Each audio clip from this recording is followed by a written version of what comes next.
Hi everybody, welcome back to my channel. It's an Amber thing. I am Amber. I'm just going to get right into this today. This video is for Monica Delgado.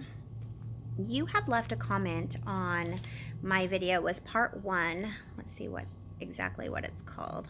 Oh man, I can't go all the way back. It's part one of my story about the Jehovah's Witnesses. But I wanted just to read the comment that was written and what I'm responding to so that all of you kind of are on the same page with me. But this was 4 days ago. I think it's actually been a little bit longer than that, but it says 4 days here. Anyways, it says, why is this lady acting like a victim? 'Cause I'm pretty sure the Jehovah's Witnesses didn't make her be in their religion. She was in their religion 'cause she wanted to. So please, lady, stop acting like they made you. So a little bit of our conversation was, I had responded back and I had said, that my parents had raised me in this religion. I didn't know any different, that I didn't choose it for myself to begin with, but I was brainwashed into thinking it was where I should be. So she went ahead and she replied back to, and she was just talking about how tired she is of people speaking down about the witnesses. She said that here, I'll just read it. I'm just so tired of people speaking down on the JWs. If you didn't like it or believe in it, then good for you. But respect the religion, because I'm pretty sure they respect your decision not wanting to be in the religion anymore. Let's see. Oh man, I lost my place. Why don't people talk about other religions that want the wants that ask for half of your paycheck? You have to give 10% of your paycheck in other religions. Compare to the J-dubs or JWs. They ask for half your check in just donations. If you want to give them for books, if not, you don't have to. They don't make you. There's worse religions where there is kids being raped and more. People expect for the JWs to be perfect. They are not. We make mistakes, of course, but they are trying to be good to Jehovah, and God knows it. And he says each and every one of their hearts, and God knows how and who doesn't love. But yeah, they aren't perfect, but they try. And then she went on to say, Jehovah's Witnesses are hated, or JWs are hated so much, just like Jesus when he came to earth. This is something that they say all the time. I remember saying it myself.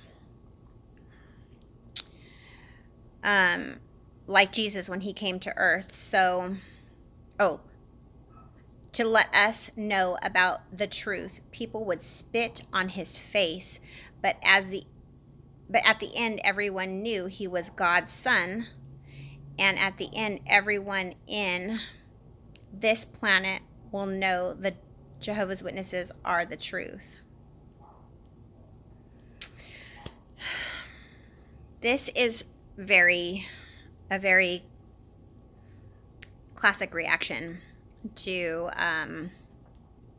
anybody who does not agree with the witnesses.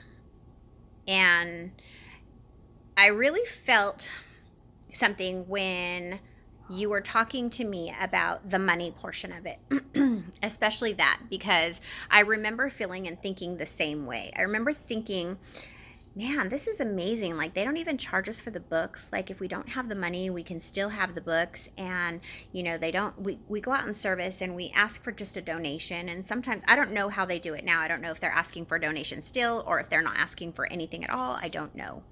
But, Monica, let me tell you something. As of 2014, this is information you can find. Do a simple Google search about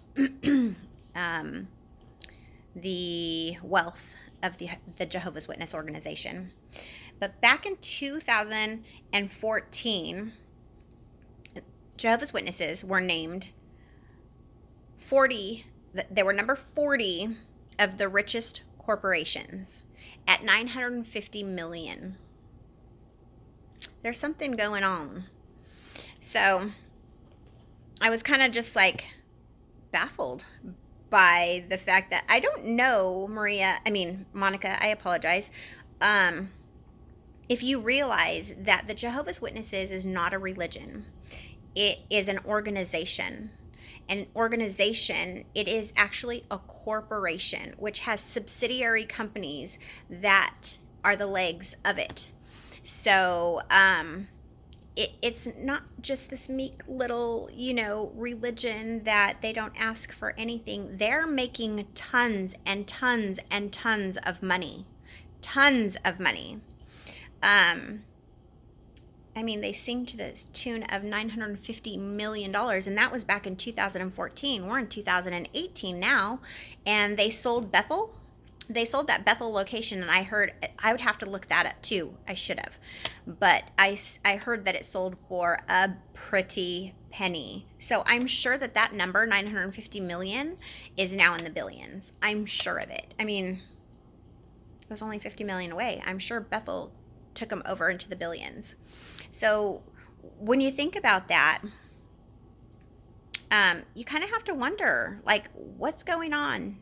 How is this organization, this little, not little, this organization so wealthy? What is going on? That's something you should ask yourself, Monica.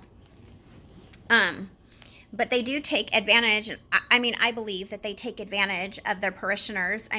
Even on Wikipedia, it says that the International Bible Students Association is one of their subsidiaries. Watchtower Society of New York is another one of their subsidiary companies.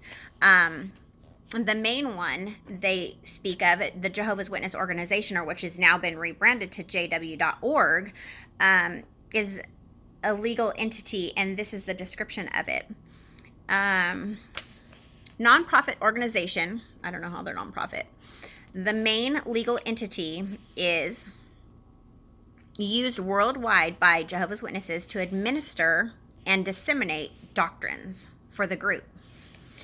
Then it went on to say that, and I'm sure this number's grown, but 5,800 Jehovah's Witnesses provide voluntary unpaid labor as members of this religious order.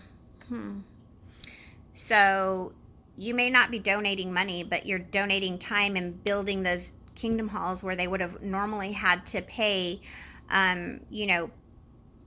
contractors and things like that money in order for those things to go up. So they may not be asking you for money, but they are not exempt from taking advantage of their parishioners, and that is for sure. So the number of shareholders of this corporation is limited. So the organization is humongous, but the shareholders is limited to 300 to 500 mature, active, faithful, male Jehovah's Witnesses. There are no females that are allowed to be shareholders. So another fun fact, I just kind of wanted to throw this out there, is that there was a book, I cannot remember what it's called, but it kind of broke down the organization, who founded it, what it teaches, all of this stuff. I think they may have taken it out of circulation because it did talk about 1914 and the old teaching for 1914, not the new. And I think that that's when it went out of print. And as soon as I figure out the name of that book, I'm going to jump back on and I will, or down in the comments, I'm going to leave it down in there. But Charles Taze Russell was not the founder of Jehovah's Witnesses.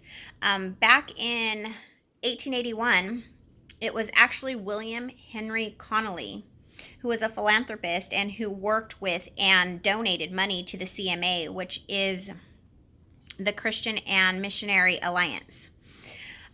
So there's a little differences there in what we were taught and what actually is the truth. So I'm going to go ahead and end this video there.